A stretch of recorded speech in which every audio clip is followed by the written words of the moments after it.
दोस्तों, सन 2003 में एक मूवी आई थी जिसका नाम था मुन्ना भाई एमबीबीएस। इस मूवी ने इंडियन सिनेमा हिस्ट्री को चेंज कर दिया था। एक नया जॉनर आया था। संजय दत्त, बोमन ईरानी के किरदारों ने अपने कैरेक्टर्स के साथ जस्टिफिकेशन किया था।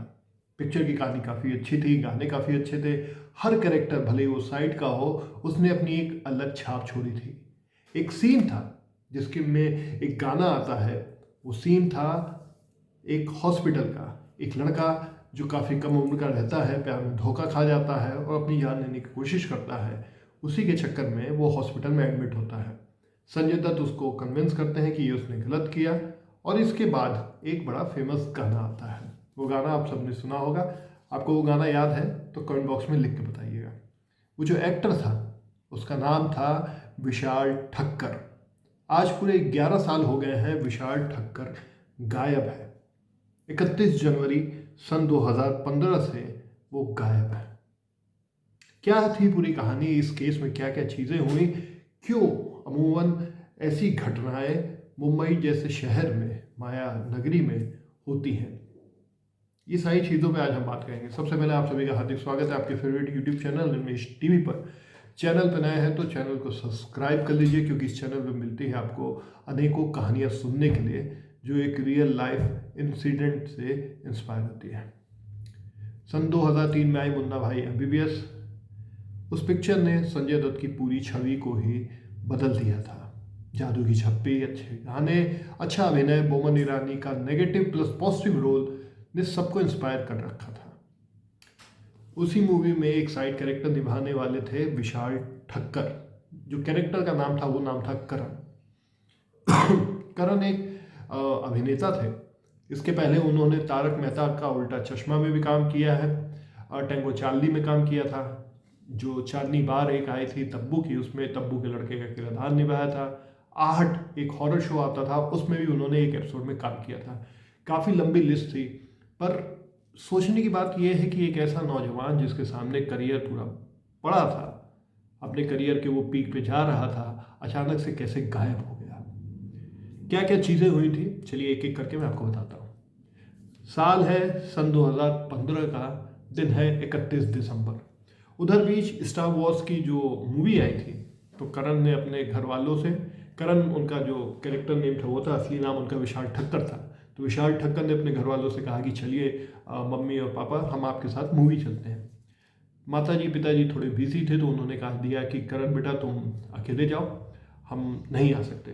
करण 31 दिसंबर 2015 को जाता है, मूवी देखता है। मूवी देखने के बाद उसके बारे में वो फेसबुक पे एक पोस्ट भी डालता है।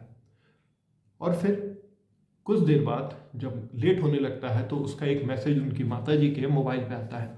मोबाइल पे मैसेज ये आता है कि माँ मैं ठीक हूँ, अपने दोस्तों के साथ हूँ, कल सवेरे मैं आ जाऊँगा। अब जैसे माँ को ये मैसेज मिलता है तो वो भी एकदम बेफिक्र हो जाती हैं, अपना खाना खा के सो जाती हैं, क्योंकि अमूमन न्यू ईयर में लोग पार्टी करते हैं, अलग अलग जगह जाते हैं। अब अगला दिन होता है यानी 1 जनवरी। 1 जनवरी को जब उनकी माँ उनको फ़ोन करती हैं तो उनका फ़ोन नहीं उठता है। माँ बाप घर में आते हैं और वही होता है। एक दिन बीतता है, 2 दिन बीतता है। फिर 5 तारीख को वो जाते हैं पुलिस स्टेशन में, कंप्लेंट लिखवाते हैं।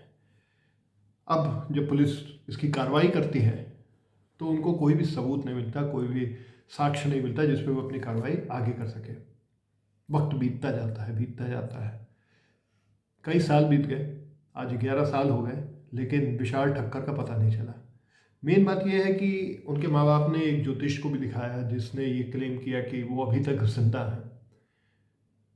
बम्बई पुलिस के एक बेहद होनहार कांस्टेबल हैं जिनका नाम है राकेश पांडे। वो एक ऐसे कांस्टेबल हैं जो मिसिंग लोगों को ढूंढने के एक्सपर्ट हैं। तकरीबन 800 मिसिंग लोगों को उन्होंने ढूंढा है। वो भी इस केस में अपना योगदान दिए, लेकिन कामयाबी नहीं मिली। आखिरी बार जो सीन था, जो साक्ष्य मिले, उसके बेसिस पे ये था कि विशाल ठक्कर की जो गर्लफ्रेंड थी रजनी रजनी राठौड़, वो और उनके बाकी दोस्त पार्टी किए। पार्टी के बाद वो मुंबई अहमदाबाद हाईवे पे एक रिजॉर्ट में ठहरते हैं, घोरबंदर के पास। वहाँ रिजॉर्ट में क्या हुआ क्या नहीं हुआ, इस पे आज तक एक प्रश्न चिन्ह है। और अगले दिन ये लोग अपने अपने घर चले जाते हैं। जब सवेरे वो घर के लिए निकल रहे होते हैं तो उनकी गर्लफ्रेंड उनसे पूछती है कि तुम घर जा रहे हो? तो उस पर विशाल ठक्कर कहते हैं नहीं, मुझे अंधेरी में एक लोग से मिलने जाना है, उसके बाद मैं घर जाऊंगा। अब इस केस में एक पेचीदा चीज़ ये थी कि उनकी जो गर्लफ्रेंड थी रजनी राठौड़, एक समय पे विशाल ठक्कर के खिलाफ एफआईआर दर्ज करा चुकी थी, वो भी रेप केस में। लेकिन जब ये बात विशाल ठक्कर उनके परिवार को पता चली तो विशाल ठक्कर ने अपने आप को खुद पुलिस स्टेशन में जाके अपने आप को सरेंडर कर दिया था। 2-3 दिन तक कार्रवाई हुई थी, सारी चीज़ हुई थी। उसके बाद 3 दिन बाद उनकी गर्लफ्रेंड रजनी राठौड़ वहाँ आती हैं और केस विड्रॉ कर लेती हैं। कुछ समय के बाद रजनी राठौड़ काफ़ी यंग एज में ही हार्ट अटैक की वजह से मर जाती हैं। उसके बाद रजनी के घर वाले आते हैं, अपोलोजाइज़ करते हैं विशाल ठक्कर के माता पिता से, क्योंकि विशाल ठक्कर अभी भी उनको नहीं मिले थे। तो ऐसा कई बार होता है कि बड़ी बड़ी हस्तियाँ जिनके किस्मत में एक ऊंचाई लिखी होती है वो समय से पहले कहीं गायब हो जाते हैं। इस केस पे पुलिस ने, वहाँ के लोकल लोगों ने, प्राइवेट डिटेक्टिव्स ने कई तरीके से काम करने की कोशिश की, इसका सल्यूशन निकालने की कोशिश की, इसको क्लोजर देने की कोशिश की, पर नहीं हो पाया। कहते हैं कि मुंबई से अहमदाबाद वाले